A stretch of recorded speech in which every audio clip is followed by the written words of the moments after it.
आज वेस्टीज में 200 से ज्यादा ऐसे एग्जाम्पल हैं जिन्होंने वेस्टीज शुरू किया और आज इस दुनिया में नहीं है, लेकिन आज भी उनके परिवार को पैसा जा रहा है। शायद आप में से बहुत कम लोगों ने इनका नाम सुना हो। इनका नाम है मिसेस स्नेहलता मिश्रा मैडम। इनको आपने बहुत कम लोगों ने देखा होगा, शायद कुछ लोगों ने देखा भी हो।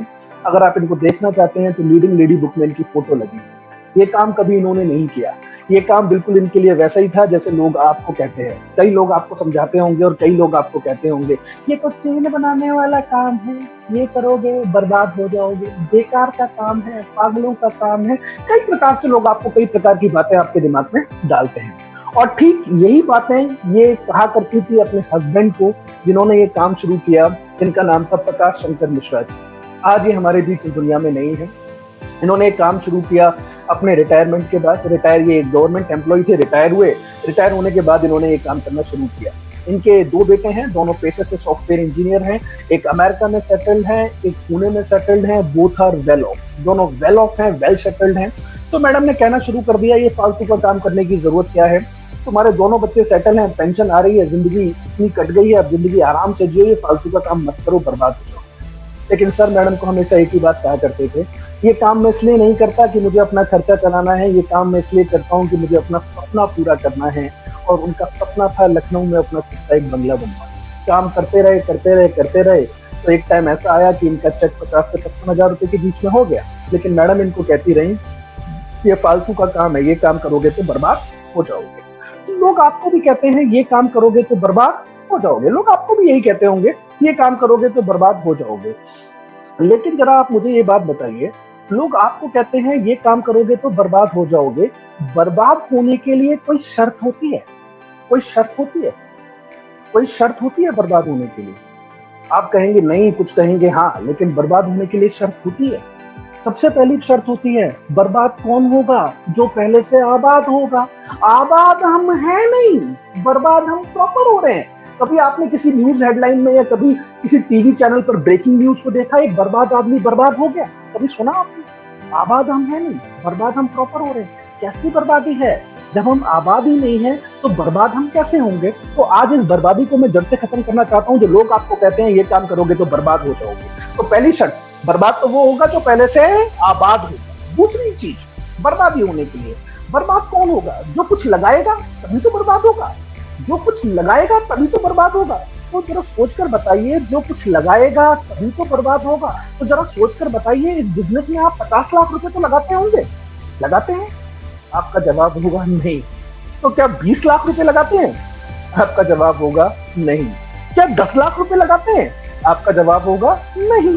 क्या 5 लाख रुपए लगाते हैं? आपका जवाब होगा नहीं। क्या 1 लाख रुपए लगाते हैं? आपका जवाब होगा नहीं। क्या 50,000 रुपए लगाते हैं? आपका जवाब होगा नहीं। क्या 10,000 रुपए लगाते हैं? आपका जवाब होगा नहीं। क्या 5,000 रुपए भी लगाते हैं? बहुत से लोग तो वो भी नहीं लगाते। कि इंसान बिना 5,000 रुपए लगाए भी बर्बाद हो रहा है, ये कैसी बर्बादी है? कभी आपने किसी इंसान को सुना एक इंसान ने 5,000 रुपए लगाए बर्बाद हो गया? कभी सुना आपने? कभी अपनी जिंदगी में सुनने को मिला? लेकिन वेस्टीज में तो आपको रोज लोग यही कहते हैं ये काम करोगे तो बर्बाद हो जाओगे। जरा आप मुझे बताइए, साबुन, तेल, क्रीम, शैम्पू यूज करना क्या बर्बादी है? अगर ये बर्बादी है तो हिंदुस्तान का हर घर बर्बाद तो होता ही है।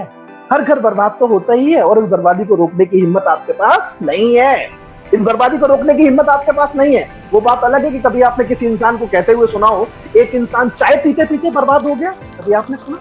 कभी ऐसा आपको सुनने को मिला कि कोई इंसान साबुन से नहाते नहाते बर्बाद हो गया? अगर ये बर्बादी नहीं है तो हमारा तो काम सिर्फ इतना सा है। तो जरा मुझे सोच कर बताइए दोस्तों, कौन सा काम है जो बर्बादी का है और लोग आपको कहते हैं कि ये काम करोगे तो बर्बाद हो जाओगे?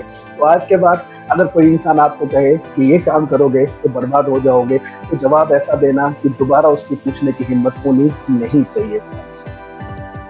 तो सर का चेक हो गया 50 से 55 हजार रुपए का। कहते हैं कि आने और जाने पर किसी का जोर नहीं चलता। दुर्घटनावश सर का देहांत हुआ।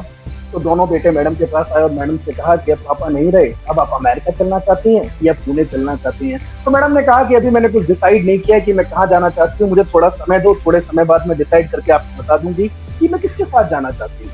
इसी बात को 3 महीने हुए और 3 महीने तक इन्होंने नोटिस किया कि जो पैसा इनके हस्बैंड के टाइम पर इनके अकाउंट में आ रहा था, वही पैसा इनके हस्बैंड के जाने के बाद भी इनके अकाउंट में आ रहा था। अगर आज किसी को फालतू में पैसा आता है तो टेंशन होती है, तो इनको भी टेंशन हो गई और वो टेंशन लेकर आई इनको हेड ऑफिस और ये मिली हमारे रिस्पेक्टेड बाली सर से।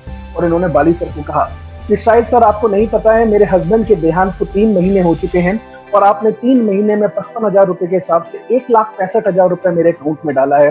मैं चेक लेके आई हूँ और आपसे मेरा निवेदन है कि चेक आप अपना ले लीजिए और आपसे निवेदन करना चाहती हूँ कि प्लीज आज के बाद पैसा डालना बंद कर दीजिए, क्योंकि अब कोई काम करने वाला बचा नहीं है, तो अब काम होता नहीं है।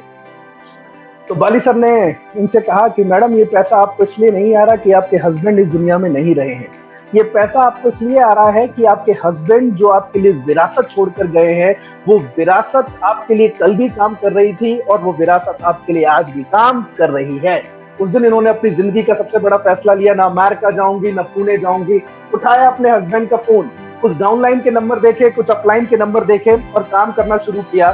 जो कारवां चला था 50 से 55,000 रुपए के बीच में, आज वही मैडम ऑन एन एवरेज कमाती हैं 4 से 5 लाख रुपए का चेक ऑन एन एवरेज कमाती है। तो आज ये 3 सवाल अपने आप से आपको पूछने हैं। अगर आपका जवाब है नहीं, तो आपको वेस्टीज करना चाहिए, आपको वेस्टीज करना चाहिए।